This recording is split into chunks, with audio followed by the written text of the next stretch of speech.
Al just wondered about the Springsteen upcoming tours. He hasn't heard, he's never heard of Greetings from Asbury Park, but I'll make sure he has a chance.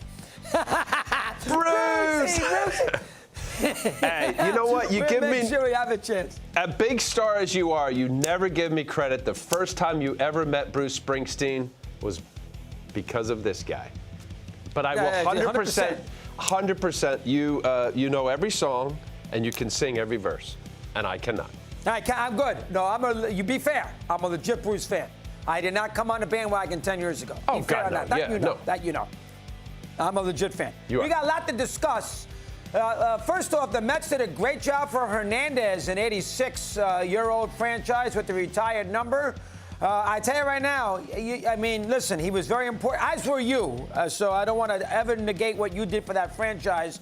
But he won a championship, very important. You got there a little later. How about Keith Hernandez with the retired number at Citi Field on Saturday? I'm sure you kept in touch. Let me hear. Yes, and I watched the whole ceremony, Chris, and I just love it. I mean, I know that historically, or at least through the years of having two teams in New York, I didn't like it because I was drafted by the Yankees 3 years out of high school in New Jersey. I'm playing at Yankee Stadium with teammates of Don Mattingly and Willie Randolph and Ron Guidry and Dave Righetti. But I was a Mets fan, and I got a chance later in my career to play 7 seasons with the Mets. And I never really understood how we didn't really glorify, if you will, some of the greats of the Mets. And, since Steve Cohen, Jerry Koosman, and now Keith Hernandez, along with Mike Piazza and Casey Stengel, of course, Tom Seaver. So I think it's great. The fans in New York, as you know, the Mets fans are rabid, and they love their Metsies.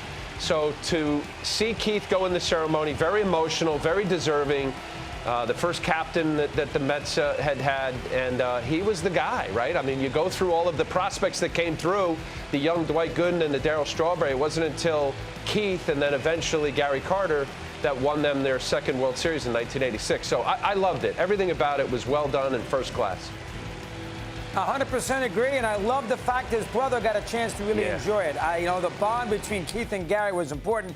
And by the way, just as I meant to say this yesterday, I don't know why the Mets retired Casey Stengel's number. I mean, he's a Yankee manager. He won all those championships. That's one thing. I mean, the Mets were a laughing stock. For whatever the reason, I don't understand why 37 is up there. But I'll tell you quickly, because one of the reasons why my father made the Leiter boys Mets fans was the very reason for Casey Stengel being the manager and the whole lovable loser thing. He helped create kind of a fan base of loving a team that was the little engine that could and then quickly become world champs in '69. But I hear you, and interestingly enough, or coincidentally enough, Keith Hernandez, who was 37 with the Cardinals, as you know, took 17 because Casey Stengel's number was retired. So there was there was a little synergy there. I did not realize that. Okay, I learned something. Good job, Al. I did not realize that. Thank you for that. All right, let's do a couple things with the current Mets. Scherzer last night. Tom Seaver used to say a pitcher's got to recognize about 4 or 5 outs in a ball game to get. And Scherzer did that with Rosario. Big out that Ottaviano got later on in the ball game on a ground ball by Swanson. But the most important thing is Scherzer, he gave the Mets exactly what they needed. And that was a big scenario there, getting that big out in that big spot in the 7th inning. A big win for New York. Let me hear your thoughts on that. Go ahead. Listen, you talk about a guy with hair on fire, getting after it. But when he went into detail, Dog, about the at-bat that could have, as we see the strikeout that he ended his 7th inning, of realizing the importance of a one-run game. And this is where I think often when we watch games and the difference between the great players, in this case the great pitchers, to guys that have great stuff but are good with respect to their numbers, that's how the guys that understand that those moments make the difference between winning and losing a game. And I know they ended up getting some breathing room in the end there with the late home run, but I love everything about Max. That sign of the big contract that Steve Cohen and the Mets front office did, it's what they needed. Certainly now with it looks like DeGrom coming back shortly. Bassett will be pitching tomorrow. Boy, oh boy, it's just, I get so excited when I see guys that know their craft, yes, have great stuff, but also know how to use the nuance and artistry of pitching. And Max was fantastic. I mean, the one blemish with Austin Riley getting the solo homer, but Fantastic. And really a big series. I know as a player, I never really liked answering those questions when you're in July and you're, hey, is this a big series? Yeah, they're all kind of big. Like every game I want to do well. But there with the Braves, pushing and playing great baseball, that was 1.5. That could have been a half a game back. They're now 2.5. With Strider for the Braves going tonight against Peterson. Very, very big game, first game in Atlanta to win, I think, an important series. I agree with you 100%. Remember, folks, Al was phenomenal in a wild card game against Cincinnati one year and then beat my Giants with 8 innings of spectacular baseball in 2000 in Game 2. I want to kiss his fanny, but it is accurate. We needed that. Sale, we lost Game 1. Yes, you did. We go back to Shea Stadium down 2-0. You're not going to win that series. You're not going to win that series, 100%. Quickly on Sale, 85 pitches tonight. The Red Sox need a good start in the worst way, and they're putting a lot of pressure on Sale to supply it in Tampa. Thoughts there for a sec. Let me hear.